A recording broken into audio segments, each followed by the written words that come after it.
आदाब, मैं जिल हूँ। मैं आपको अपने साथ होने वाली किसी चीज़ के बारे में बताने जा रही हूँ। मैं अपने बैंक में किसी ऐसे शख्स को अदायगी करने के लिए गई जिसे मैंने पहले पैसे नहीं अदा किए थे, और कैशियर ने मुझसे पूछा कि वो कौन है और ये किसके लिए है। मैंने कहा कि ये मेरी बेटी एमी के लिए है, जिसने मुझसे अपने क्लाइंट को अदायगी करने को कहा है। उस वक्त वो थोड़ा सा परेशान लग रहा था।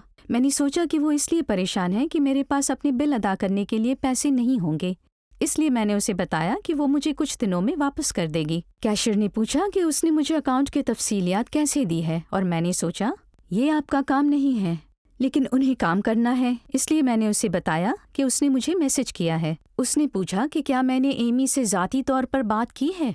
मैंने सोचा कि ये अजीब बात है। मैंने कहा नहीं, उसने मुझे एक व्हाट्सएप भेजा है, ये मेरे पास अभी भी है, इसलिए मैंने उसे पढ़कर सुनाया। माम, एक एहसान की ज़रूरत है। मुझे एक नए सप्लायर को फौरी अदायगी भेजनी है। इस नए फ़ोन की वजह से मेरा मोबाइल बैंकिंग काम नहीं कर रहा है। बराए करम मेरी मदद करें, वरना मैं अपनी रियायत से महरूम हो जाऊंगी। उसके ठीक होते ही उसको वापस कर दूंगी। उसने पूछा कि उसने मुझे अपने नए फ़ोन के बारे में कैसे बताया। मैंने कहा कि पैसे मांगने से 20 मिनट पहले मुझे मैसेज आया था। उसमें लिखा है, हेलो माम, ये आपकी पसंदीदा बेटी है। मेरा फ़ोन खो गया और मैंने एक नया फ़ोन लिया है। पुराना नंबर डिलीट करके इसे इस्तेमाल करना। वैसे ब्रूनो कैसा है? मैं जानती थी कि ये मेरी सबसे छोटी बेटी है, क्योंकि मैंने उसकी बहन से पहले बात की थी।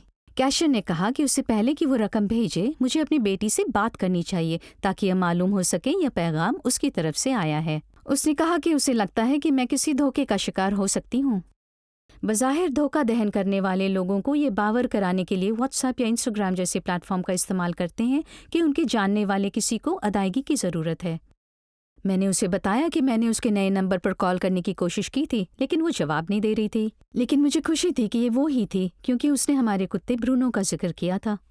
फिर उसने मुझसे कहा कि उसका पुराना नंबर आजमाओ, जो मैंने किया, और उसने फ़ौरन जवाब दिया। मैंने उससे उसके नए फ़ोन के बारे में पूछा, और वो नहीं जानती थी कि मैं किसके बारे में बात कर रही हूँ। शुक्र है कि मैंने कोई पैसा नहीं खोया, लेकिन कैशियर ने कहा कि मैं खुशकिस्मत लोगों में से एक हूँ। उस दिन उसने मुझे चंद कीमती सबक सिखाए। कभी भी किसी और की तरफ से पैसे ना भेजें, यहाँ तक कि करीबी ख़ानदान वालों को भी उनसे चेक किए बगैर और उनसे बात किए बगैर, ताकि ये जान सकें कि सब ठीक है। किसी भी किस्म की इनवॉइस या बिल की अदायगी करते वक्त उसमें लोगों के साथ साथ कंपनियां भी शामिल हैं। कैशियर ने मुझे ये भी बताया कि उन्हें मालूम है कि मेरी बेटियां हैं और एक कुत्ता है। उसकी वजह शायद ये है कि मेरी सोशल मीडिया पर राजदारी की सेटिंग्स सही नहीं हैं। जालसाज इन लोगों के बारे में तफसीलियत हासिल करने की कोशिश करने के लिए पोस्टरों को देखते हैं, जिन्हें वो निशाना बनाते हैं। अगर आप चीज़ों को चेक नहीं करते हैं और फिर बाद में इत्तला देते हैं कि आपको धोखा दिया गया है, तो हो सकता है कि आपको अपना पैसा वापस ना मिले, और मुजरिम आपके पैसे को हर तरह के गैर कानूनी मकासब के लिए इस्तेमाल कर रहे हों। लिहाजा बराहे करम ये मशवरा माने। बाद में गड़बड़ी को दूर करने से बेहतर है कि पहले ही किसी चीज़ को होने से रोका जाए।